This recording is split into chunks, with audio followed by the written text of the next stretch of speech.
연약한 정도 주의 도구로만 쓰여지도록 성령님께서 역사해 주실 줄 믿고 예수 그리스도의 이름으로 감사 기도드립니다. 아멘.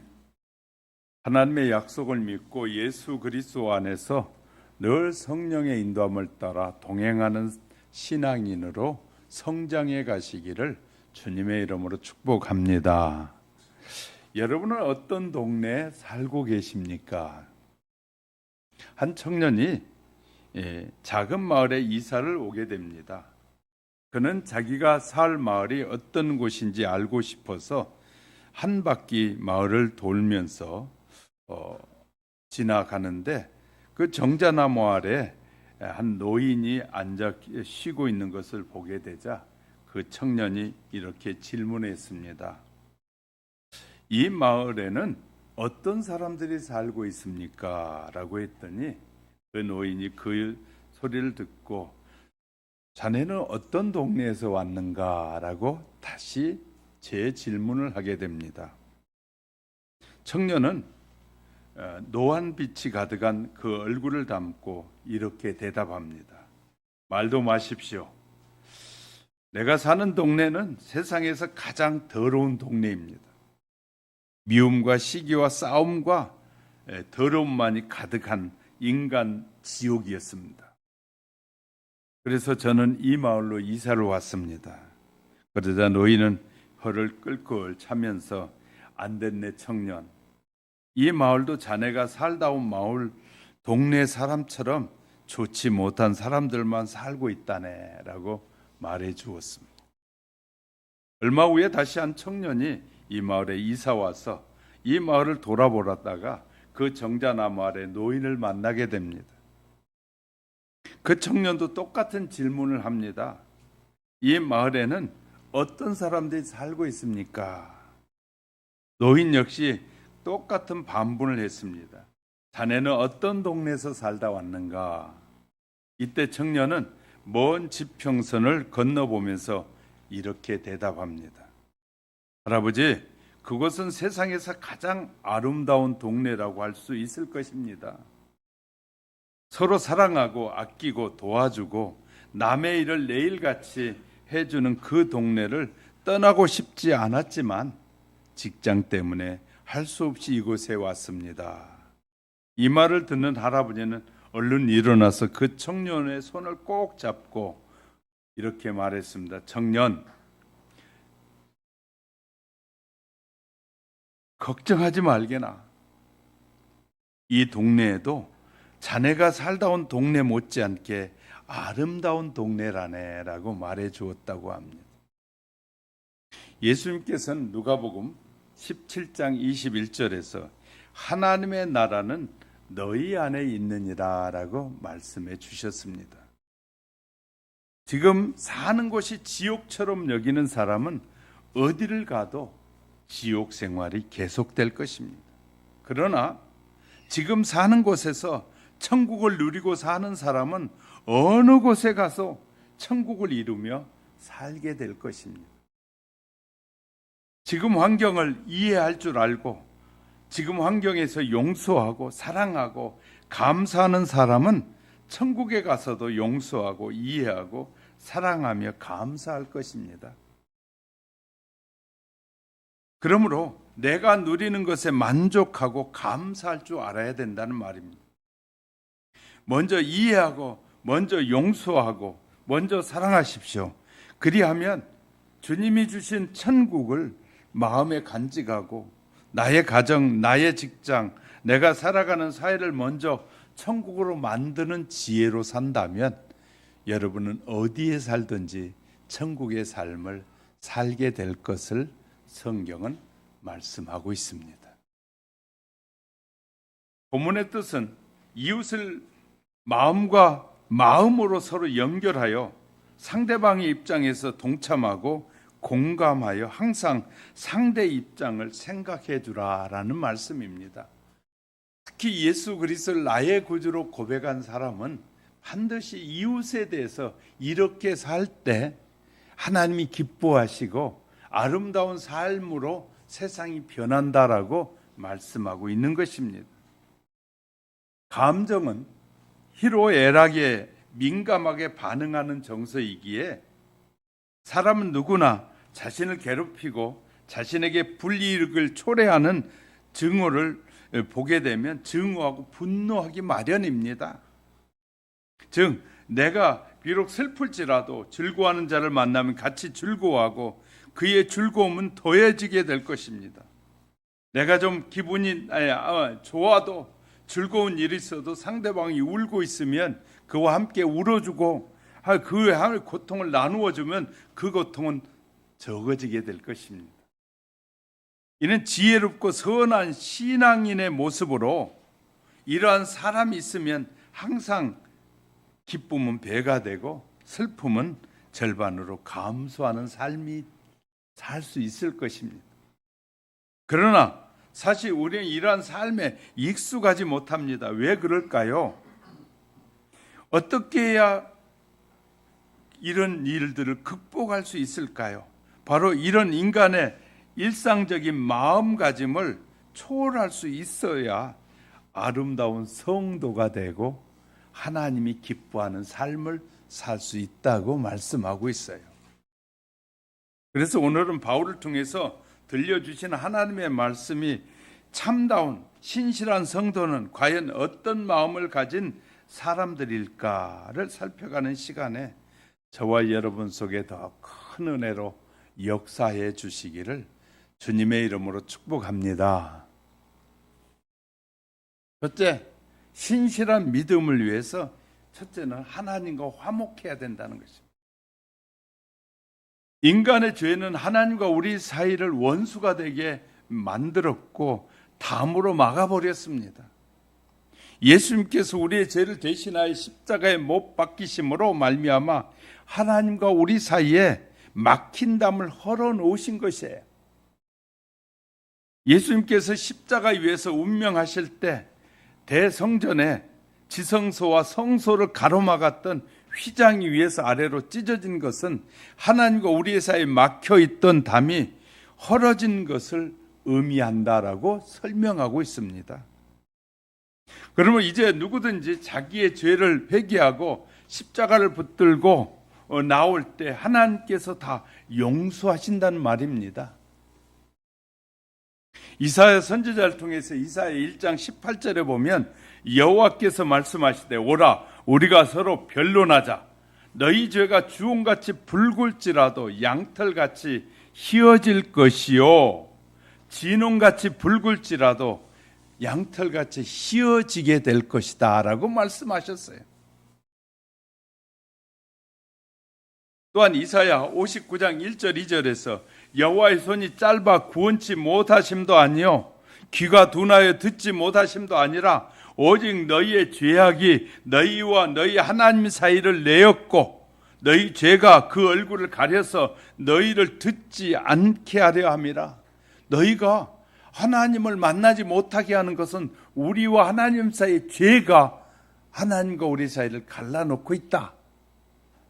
우리의 기도를 못 들으시는 것이 아니라 욕심으로 구하기 때문에 욕심을 내려놓는 간구는 하나님이 응답하시는데 욕심에 찬 기도를 하기 때문에 하나님이 응답하시지 않는다 그 말이거든요.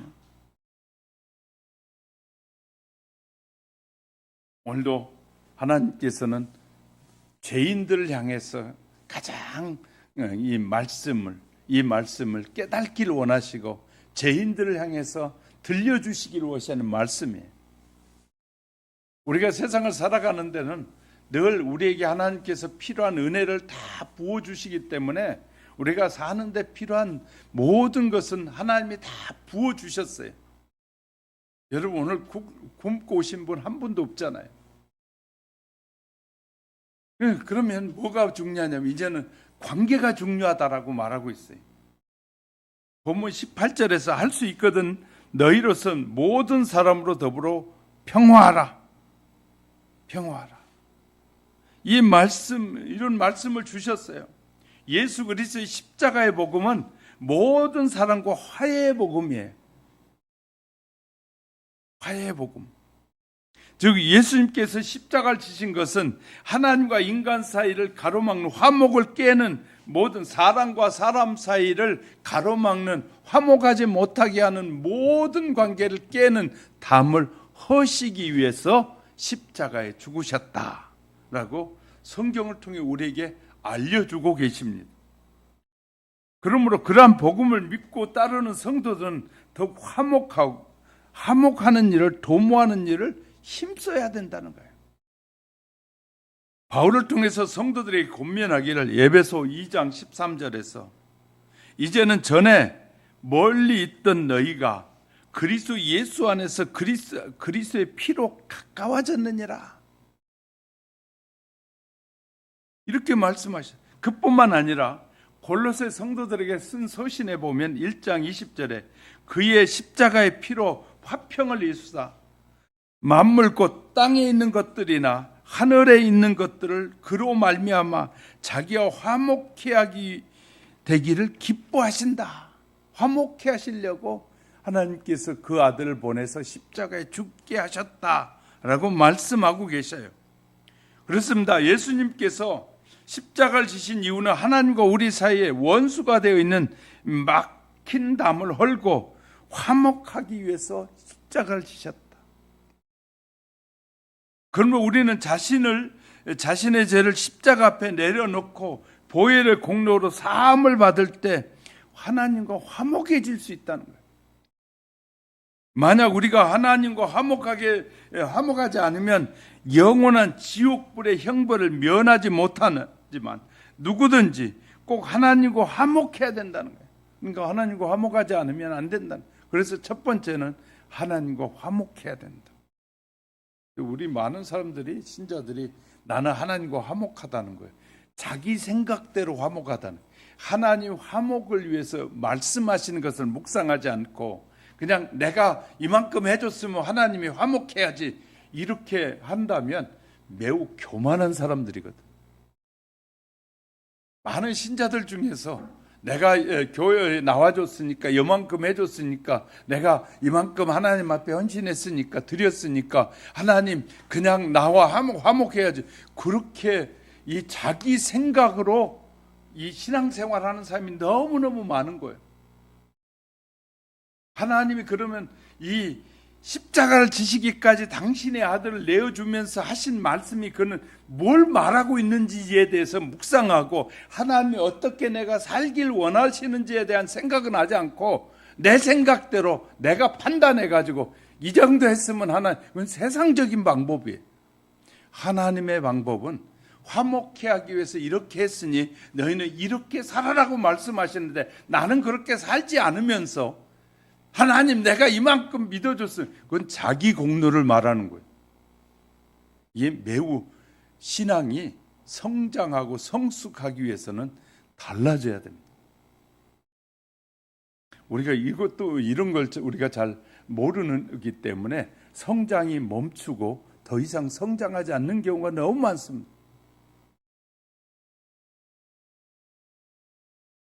우리가 이제 예수 이름으로 기도합니다와 예수 그리스도의 이름으로 기도합니다가 다릅니다.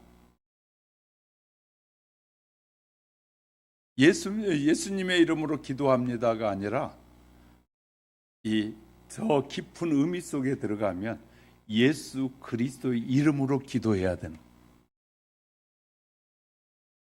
이제 우리가 예수님의 이름으로 기도하면서 이제 더 깊이 깨달아지면 예수 그리스도의 이름으로 기도합니다가 자연스러워지기 시작합니다. 깊이가 다른 것이에요. 그 부분은 제가 다음에 기회가 되면 한 번 더 설명하도록 하겠습니다. 자신의 선한 양심에. 그래서 그럼 그리스도인은, 성도들은 과연 어떤 대상들과 화목하는 것일까?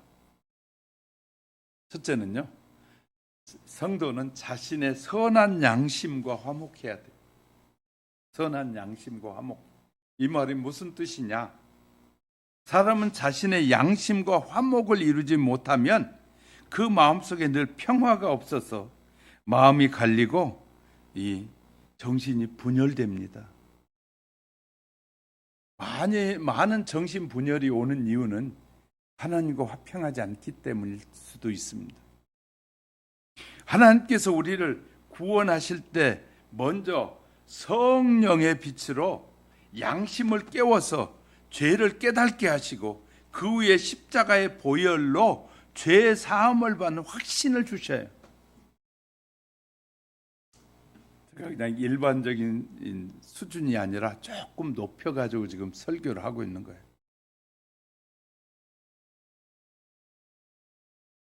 무슨 말인지 이제 모르게 되기 때문에 우리는 여기는 지금 계신 분들은 그래도 20, 30년 이상 저와 함께 있었던 분들이니까 조금 더 수준을 높여서 제가 설교를 하고 있는 거예요. 자, 우리는 알아야 됩니다. 하나님께서 내 양심의 소리, 성령을 통해 양심의 소리에 말씀하셔요. 근데 성령의 소리를 안 듣고 내 그냥 생각의 소리를 듣고 따라갈 때가 많아요. 성령의 생각은 선한 생각이에요. 왜냐하면 성령님은 하나님의 영이시기 때문에 하나님의 영은 우리에게 선한 생각을 우리에게 부어 넣어줘요. 이해가 되셨으면 아멘. 이 중요한 얘기 지금 말씀드리는 거예요. 내 생각과 성령의 선한 생각이 내 마음 안에서 자꾸 다퉈요. 그러면 우리는 성령의 생각을 따라 먼저 순종할 때 내 안에 성령의 인도함을 잘 내가 받으며 살아갈 수 있게 돼. 내 안에는 두 마음이 늘 존재한다고 말씀드려요. 내 생각의 마음, 내 생각의 마음은 마귀가 늘 유혹하여 쉽게 넘어지기 쉬운 생각의 마음. 그래서 우리가 내 생각 때문에 자꾸 마귀의 유혹에 끌려다녀요. 근데 우리가 내 마음 안에는 성령이 우리에게 말씀하시는 음성이 있어요. 이 성령의 음성은 어떤 마귀의 유혹에도 흔들리지 않는 마음이에요. 이것이 선한 마음이에요. 할렐루야.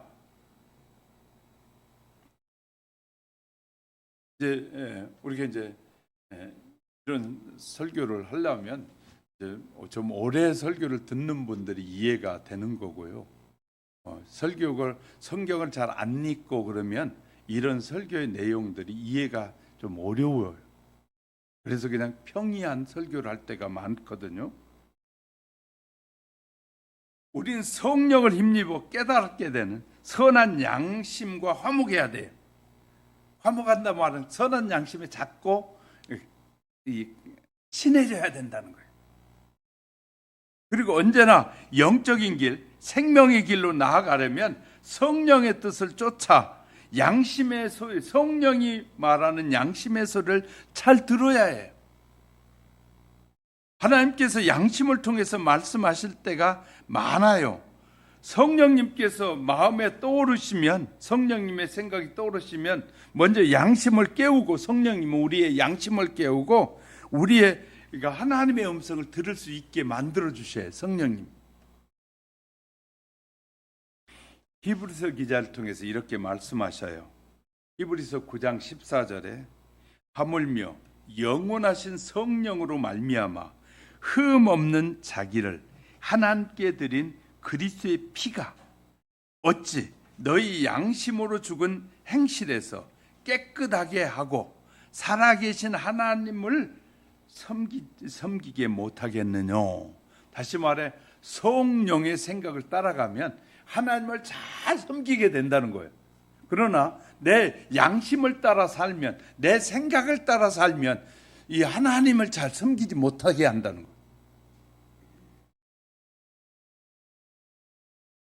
거예요. 이제 우리가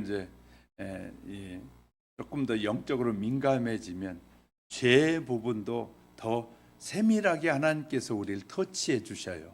근데 우리가 그런 쪽에 민감하지 않으면 그냥 이 성령이 깨닫게도 모르니까 그냥 일반적인 것을 깨닫게 하는데, 조금 성령으로 민감해지잖아요. 우리가 영적으로 민감해지기 시작하면 성령님께서 이런 부분까지 다 터치해 주심을 알 수 있어요. 선한 뜻이 무엇인지를 우리에게 깨닫게 하시는. 성령은 양심에 괴로움이 있다면, 여러분의 마음에 양심에 괴로움이 있다면 회개하고 자복해야 돼요. 그러므로 우리는 그리스도의 피로 사함을 받아서 양심의 평안을 찾으면 하나님과의 교제가 막히지 않고 잘 인도하심을 받으며 살 수 있게 된다. 성령이 인도하심을 잘. 그래서 히브리서 10장 22절에서도 이런 말씀하셔요. 우리가 마음의 뿌림을 받아 양심의 악을 깨닫고, 마음의 성령의 뿌림을 받아 양심의 악을 깨닫고, 양심에 무슨 악이 있냐고 말할지 모르지만 양심 안에도, 우리의 마음속에도 이 악을 깨닫고 몸은 맑은 물로 씻었으니 참 마음과 온전한 믿음으로 하나님께 나아가자. 이렇게 조금 더 깊게 설명해 주고 있어요. 이것은 양심의 죄악을 씻음으로 받아서 하나님과의 교통이 이루어진다는 거예요. 우리의 양심의 이 죄악이 씻어지면 하나님과 더 교통이 잘 이루어진다. 예수님을 믿고 구원을 받았어도 시시때때로 짓는 죄로 말미암아 양심의 가책을 그대로 안고 있다면 하나님과의 교제가 막힌 것이에요. 하나님과 교제가 막혀요. 우리는 양심의 책망과 비난을 묵살하고 대립해서는 바른 영적 생활을 할 수가 없다는 거예요. 바른 영적 생활을 하려면 내 생각이 중요한 것이 아니라 하나님이 뭐라고 말씀하시는지가 더 중요하다는 거예요. 내 생각대로 성경 다 해석하고 내 생각대로 그냥 이것이 신앙생활이야 라고 말해버린다면 하나님이 우리에게 말씀하실 필요가 없지요. 하나님은 저와 여러분이 하나님의 사람으로 예수의 마음과 예수의 성품이 되게 하시려고 우리에게 말씀을 주셨는데, 우리가 그 말씀을 따라 믿고 행하며 살아갈 때 저와 여러분이 예수의 사람이 되어져 가는 거예요. 성장해 가는 거예요. 근데 성장하지 못하는 이유들은 내가 아는 지식을 가지고 하나님의 말씀이 아니라 내가 아는 지식과 사람들이 말하는 소식을 정리해 가지고 나는 이만큼이면 신자지라고 스스로 그렇게 여겨버리는 양심이 있어요. 마귀가 그 짓을 많이 하거든요. 왜? 성장을 못하게 하려고. 하나님의 사람으로 성장을 가로막는단 말이에요. 그러면 하나님과 교제가 자꾸 막히는 거예요. 우리는 양심의 책망과 비난을 묵살하고 대립에서는 올바른 영적 생활하기 어렵습니다. 바울은 그래서 로마서 9장 2절에서 내 양심이 성령 안에서 나로 더불어 증가하노니. 자, 우리 양심이 성령으로 말미암아 증언한다. 그러니까 성령이 깨닫게 하신단 말이에요. 그것은 아니다. 그것은 하나님의 뜻이다. 알게 하신다는 거예요. 가장 신령한 생활을 했던 바울은 언제나 성령 안에서 양심을 따라서 살았다는 거예요. 올바른 선한 양심을 따라 살았다 그 말이에요. 누가복음 사도행전 24장 16절에 이것을 인하여 나도 하나님과 사람을 대하여, 하나님의 사람을 대하여 항상 양심에 꺼리낌이 없기를 힘써노라. 사람과 관계에서, 하나님과 관계에서 꺼리낌이 없게 살려고 힘썼다고 말해. 바울이 그렇게 고백하고 있는 거예요. 진정한 양심, 선한 양심이 꺼리낌이 없는 생활을 해야 기도의 응답을 잘 받게 되는 것이에요. 그래서 요한일서 3장 21절 22절에 사랑하는 자들아, 만일 우리의 마음이 우리를 책망할 것이 없으면 하나님 앞에서 담대함을 얻고 하나님 앞에 부끄러움이 없이 나갈 수 있고 무엇이든지 구하는 바를 그에게 받나니 이는 우리가 그의 계명들을 지키고 그 앞에서 기뻐하시는 것을 행함이라. 이 말은 상당히 우리에게 깊은 의미를 던져주고 있어요. 요한을 통해서 우리에게 말씀하셔요. 계명이 지켜지는 거예요. 우리가 계명은 억지로 지키는 것이 아니라 내가 예수 그리스도 안에서 자연스럽게 예수님을 제대로 믿으면 지켜지기 시작하는 거예요.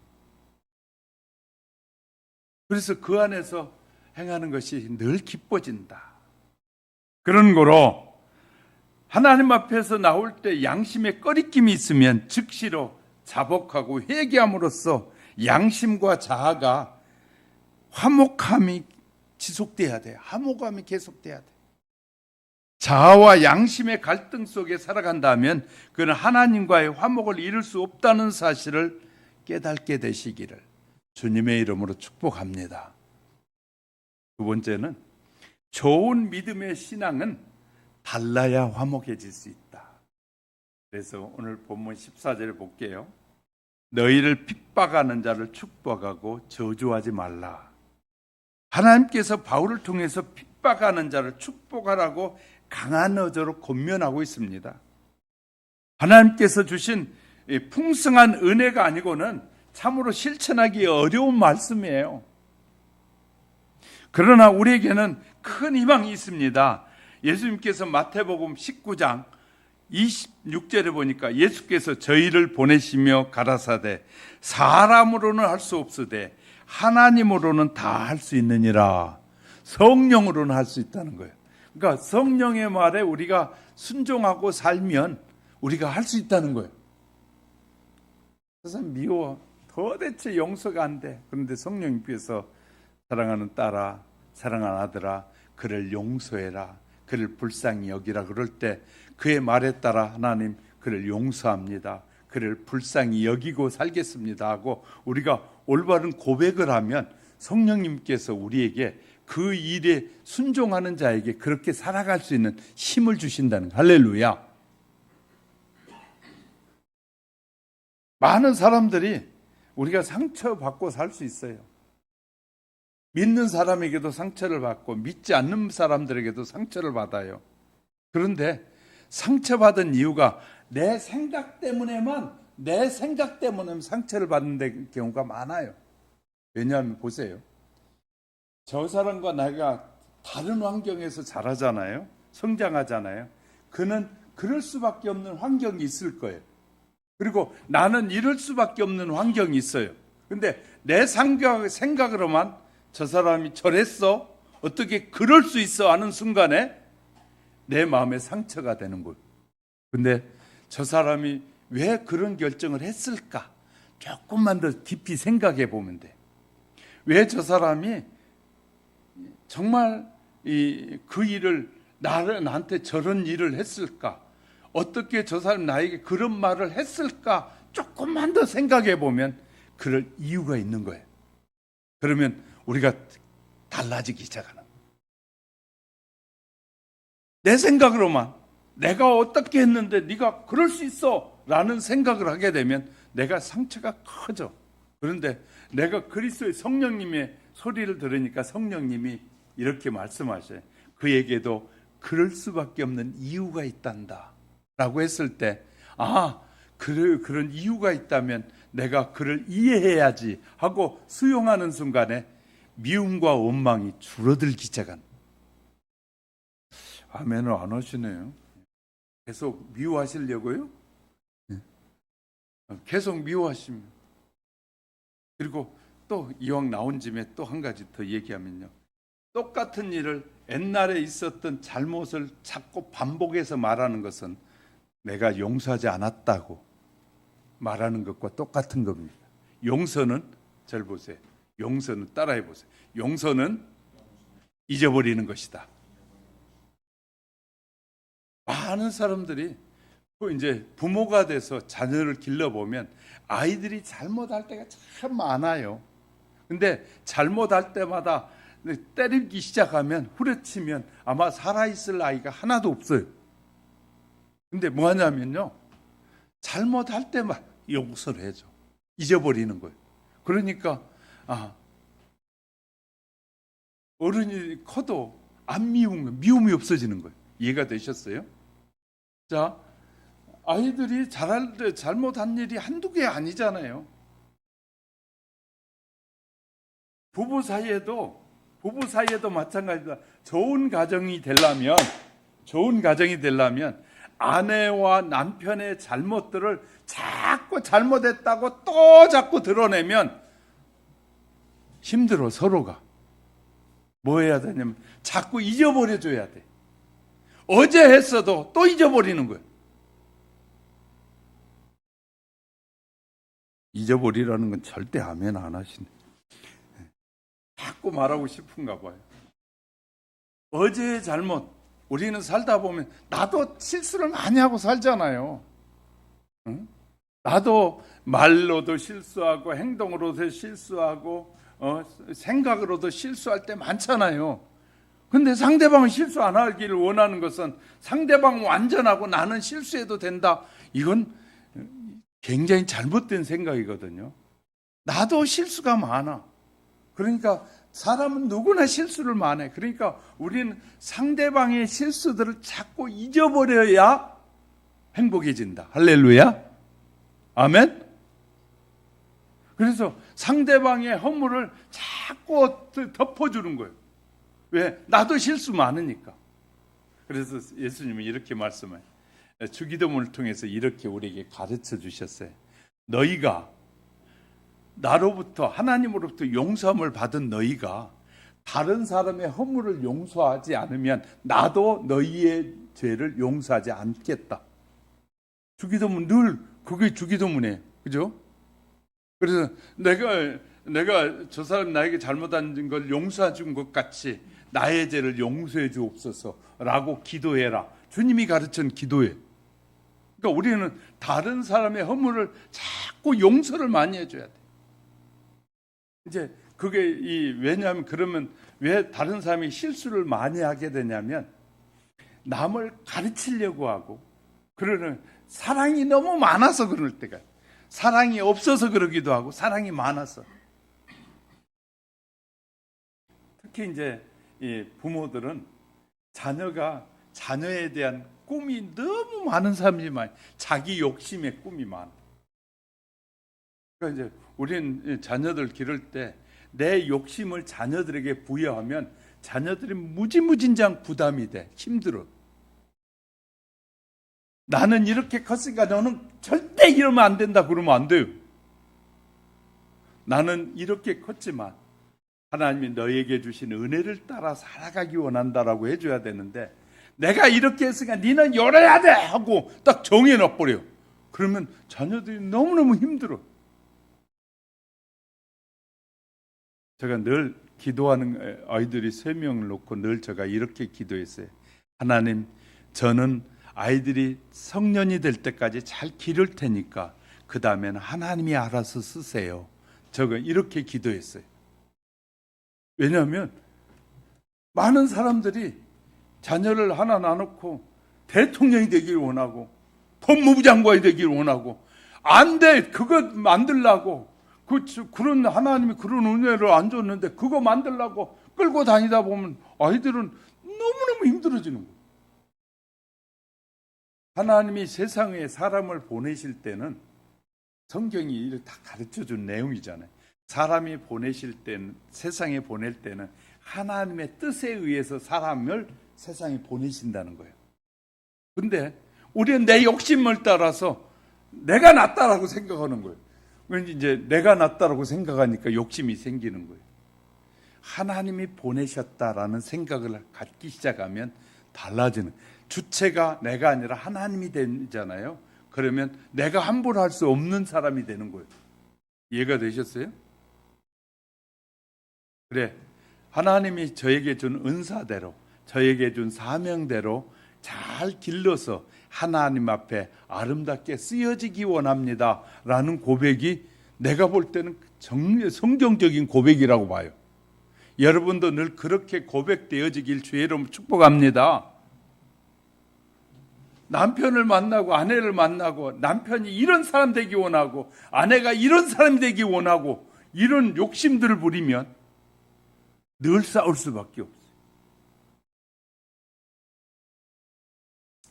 그러니까 이제 우리가 성경을 얼마나 잘 아느냐는 그의 삶에서 묻어나는 거예요. 그래서 우리가 성경을 그래서 부지런히 읽어야 되는 이유가 거기에 있습니다. 왜냐하면 우리가 성경을 많이 알면 알수록, 그렇게 살려고 애쓰면 애쓸수록 성경적인 사람이 되어져 가는 거예요. 그러니까 성경을 그래서 읽어야 되는 거예요. 묵상해야 돼요. 여러분 1년 365일 매일 묵상하라고 드렸는데 여러분 하고 있는지 모르겠습니다. 제가 작년 것 올해 다시 한번 합시다. 저는 아직 한 번도 안 빼고 하고 있습니다. 오늘 5월 18일 것까지 묵상 다 했습니다. 저는. 왜? 말씀이 결국 내 삶의 힘이고 능력이기 때문에. 그러니까 그렇게 아주 좋은 가이드를 줘도 전혀 보지 않으니까 하나님의 말씀이 가까이 가지 않고, 그러니까 하나님과 가까이 교제도 안 되는 거예요. 그러니까 자꾸 문제가 되는 거예요. 거기에는요 다 용서해야 되고 할 말들이 너무 많은 말씀들이 매일매일 주어지는 거예요. 그러니까 우리가 하나님의 말씀을 읽지 않고 살 때 이런 많은 허물들을 우리가 경험하게 될 겁니다.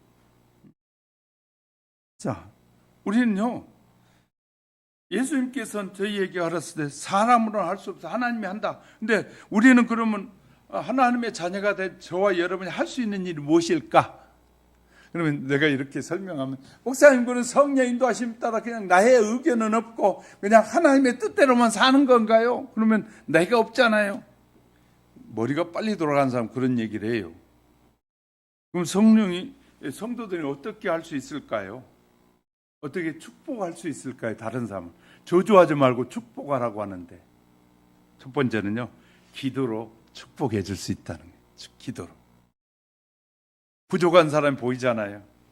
부족하다고 말하지 말고 부족한 그 아내와 부족한 남편, 부족한 자녀들 보면서 하나님, 그 부족한 부분을 하나님이 채워주셔서 더욱 온전하도록 축복해 주세요. 할렐루야. 그렇게 기도하라는 거예요. 저 사람이 미워하는데 저 사람 미워하지 않고 사랑할 수 있게 해주세요. 이렇게 기도하라는 거예요. 이것이 복의 축복이라는 거예요. 우리는 축복하면 자꾸 개념이 돈으로만 자꾸 가는 거예요. 명예로만 가는 거예요. 그러니까 돈과 명예가 축복이 아니에요. 사람이 온전해지는 게 축복이라는 거예요. 할렐루야. 사람이 사람답게 사는 것이 축복이라는 거예요. 성경은 사람이 사람답게 살고 하나님을 영화롭게 하는 것이 축복이라고 하는데, 축복하면, 목사님들 축복하면 자꾸 목사님들이 설교를 돈에다 명예에다가 자꾸 맞춰서 설교하는 목사님이 많아. 제가 볼 땐 영성으로 보면 좀 부족하기 때문에 그런 거예요. 우리는 제대로 된 목사님은 거기에 포커스를 안 맞춰요. 제대로 된 목사님은 늘 말씀이 원하신 뜻에 포커스를 맞춰요. 하나님의 뜻에. 할렐루야. 이건 이제 이렇게 구분이 안 돼요. 그래서 제가 여러 번 방송 설교 볼 수 있어요. 그러니까 제가 볼 때 들어보니까 다 그렇게 포커스를 맞춰서 성도들을 마음 기쁘게 하고, 성도들에게 복이, 물질이 복이다, 명예가 복이다, 막 이런 쪽에 맞추니까 자꾸 그런 설교를 하는 거 보니까 제가 이제 말씀 중심으로 바르게 하려는 목사 입장에 보니까 그런 설교 들으면 성도들이 유익하지 않겠단 말이에요. 그래서 듣지 마세요 그러는 거예요. 그럴 시간에 성경을 읽으세요.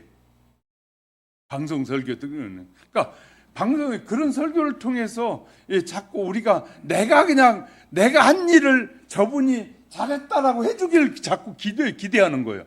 내가 하는 일이 성경적이지 않는데도 목사가 잘했습니다 그래주기를 원하는 거예요. 그것은요 영적으로 나를 부패시키고 나를 무너지게 하는 것이에요.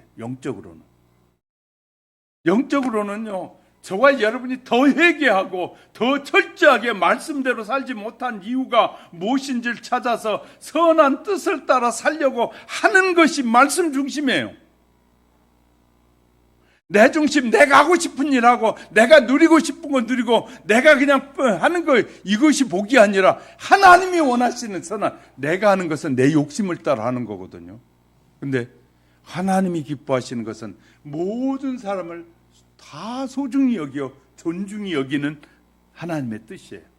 나는 저 사람에게 집중하지만 하나님은 모든 사람에게 집중해요. 이게 달라요. 나는 내 마음에 든 사람만 주고 싶어 하잖아요. 하나님은 모든 사람에게 골고루 주고 싶어 하셔요. 이게 다른 거예요. 그렇기 때문에 우리는 하나님의 좋은 신자가 되고 좋은 하나님의 사람이 되려면 하나님이 어떤 부분에 관심을 갖고 있고 어떻게 말씀하시는지, 나보고 어떻게 살려고 하는지, 이런 것에 자꾸 관심을 가져야 되는데, 지금 한 일 내가 잘했다, 내 말 이만, 그게 신앙이 딱 적응돼 버리면 이제 그 다음부터는 판단자가 돼요. 판단자. 아이고 저건 신앙이 아닌데, 아이고 저건 나도 아는데, 이런 판단자가 돼버리면 이건 고치기 힘든 영적 질병에 걸리게 돼요. 이거 심각한 거예요. 그러니까 이 말씀을 제대로 하는 게 너무너무 중요하다는 거예요. 중요. 또요. 두 번째는, 그래서요, 예수님은 기도해서 나는 너희에게 이르노니 너희 원수를 사랑하며 너희를 핍박하는 자를 위하여 기도하라. 내게 사기쳤어요. 그가 이제 뭐 계획을 했든 뭐 했든 뭐 안 치려고 했든 그대로 하나님 그를 불쌍히 여겨주세요. 하나님은 내겐 사기쳤지만 다른 사람에 사기치지 않는 사람이 되게 해주세요. 그리고 그가 예수를 만나 사기친 것 때문에 내가 그를 기억하고 그를 위해서 간절히 기도했더니 그가 이제 어느 날 예수를 믿게 돼. 예수 믿게 되면 그는 찾아와요. 누굴 찾아오냐면 사기친 사람에게 찾아와요. 이게 성령의 놀라운 역사예요. 자, 사기쳤잖아요. 사기쳐서 엄청나게 손해를 입혔어. 근데 그가 하나님 앞에 기도해. 하나님, 그 사기가 더 이상 다른 사람에게 치지 않게 하나님 축복해 주세요.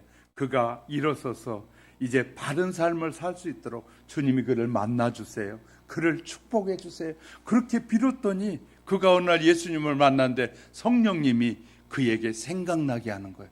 그를 찾아가 너가 잘못했다고 고백해라.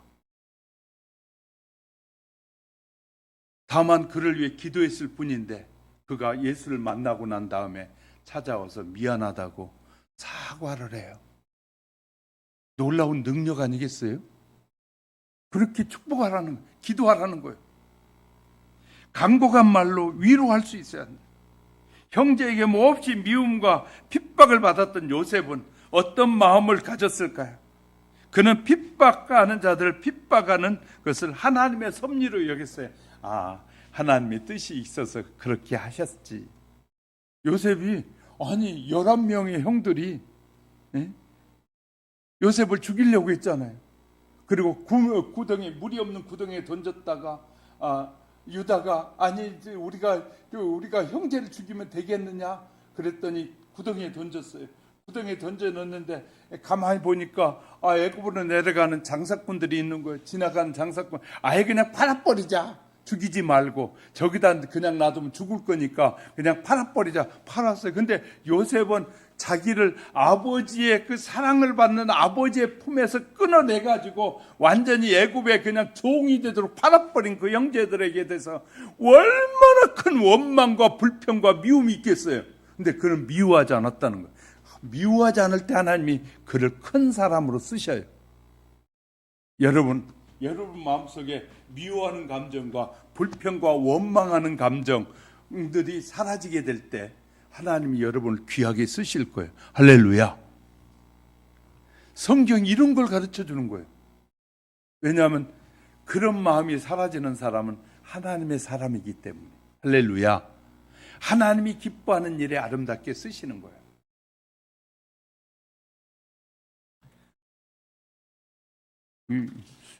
우리 반도 안 했는데 벌써 이렇게 많이 가버릴 시간이 가서 오늘은 여기까지만 하고 조금 더 하더라도 다음 주에 이어하더라도 조금 조정해 볼게요. 왜냐하면 이 부분이 또 중요한 부분이기 때문에 신자가 하나님의 자녀들이 누려야 할 기쁨의 그 은혜가 어떤 것인가를 더 깊이 우리가 깨달아야 하기 때문에 오늘은 그냥 여기까지만 하겠습니다. 사랑하는 성도 여러분, 이렇게 우리는 자기를 핍박하는 자 형을 위해서 요셉이 이렇게 말했어요. 창세기 50장 21절에 간곡한 말로 그들을 위로했더라. 위로가 가능한 일이겠어요? 근데 위로했더라. 그리고 형제들에게 이렇게 말해. 형님들이 나를 보낸 것이 아니라 애굽에 보낸 것이 아니라 하나님이 나를 보낸 겁니다. 하나님이 나를 보낸 것이니까 근심하지 마소서. 내가 형님들의 형제들까지 다 도와줄게. 세상에 조금 잘된 사람이 돈이 여유가 생기니까 없는 형제들, 조카들 데려다가 내가 다 교육시켜주는 그런 마음 별로 없어요. 근데 요셉은 뭐 했다고요? 자기가 잘 되니까 세상에 70명이 내려온 아버지의 형제들 전체를 그냥 전부 다 자기가 먹이고 입히고 교육시키고 이렇게 자비를 베풀었더라. 하나님은요, 이런 넓은 마음, 하나님 앞에 소망을 두는 자를 귀하게 쓰시는 걸 믿으시면 크게 아멘. 잠시 눈을 감으시고요. 여러분은 어떻게 살아가고 있습니까? 정말 여러분은 믿음으로 사는 것이 어떤 삶이라고 여기고 있습니까? 다시 한번 깊이 성령님께서 여러분의 마음을 어루만져 주시고 여러분의 마음속에 성령이 기뻐하는 그 마음으로 가득 채워지시기를 잠시 기도합시다. 여러분 간절히 하나님 앞에 기도합니다.